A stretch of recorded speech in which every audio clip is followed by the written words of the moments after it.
Guys, good afternoon po. Welcome po sa ating channel. So guys, oras naman po ng ating pagluluto. So ang ating recipe sa ngayon guys ay magluluto tayo ng UFC Pancit Canton. So hahaluan natin meron akong hinanda dito na fresh shrimps at saka haluan natin ng coconut cream. So ang iba pa natin mga sangkap guys, meron tayong carrots, onion, bell pepperate at saka garlic. So ito na lang po guys ang ating mga sangkap sa ating pagluluto sa ngayon. So guys, umpisahan natin ang pag-slice ng ating mga sangkap.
So ayan na po guys, nakahanda na po lahat ang ating mga sangkap na kakailanganin sa ating pagluluto. So ready na po tayo sa ating pagluluto.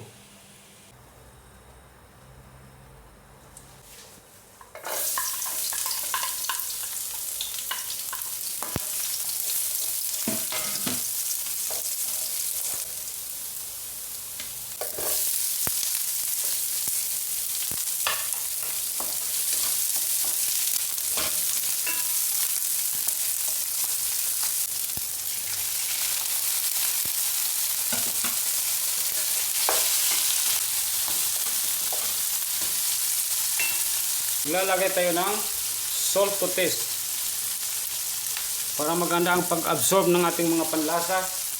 Ilagay natin una salt, black pepper powder,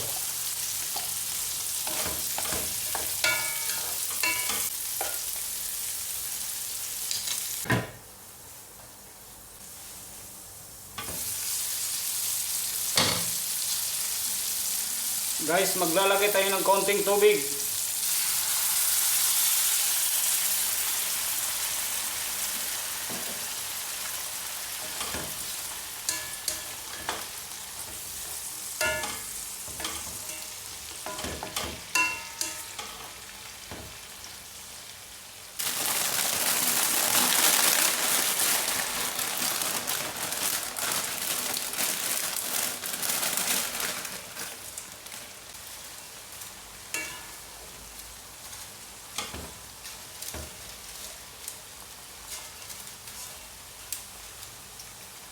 Takpan natin para bababa yung pansit natin.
So silipin natin guys kung anong status ng ating recipe na special recipe ng Pancit Canton with shrimps and coconut cream.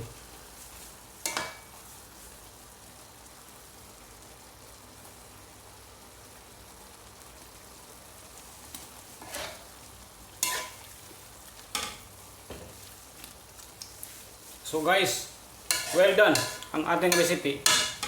So pwede na nating hanguin at i-serve sa ating family. So napaka-simpleng recipe guys, but napaka-yummy po. I am sure na magugustuhan ito ng inyong pamilya. So patayin ko na po ang apoy. Napaka-creamy po ng ating pansit guys. Dahil ang ginamit natin na coconut is coconut cream. Sayang, nahulog.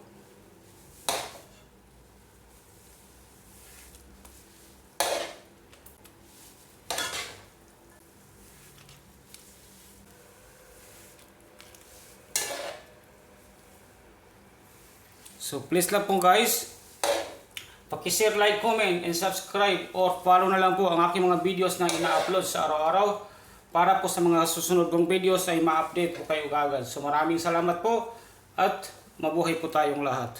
So guys, kainan na. So napakayami po ng ating recipe sa ngayon. Promise, i-try niyo lutuin ang ganitong klaseng recipe. Hindi kayo magsisi sa anong kinalalabasan ng lasa. Panalo guys. So ayun guys, inulit ko lang po. Thank you for watching at mabuhay.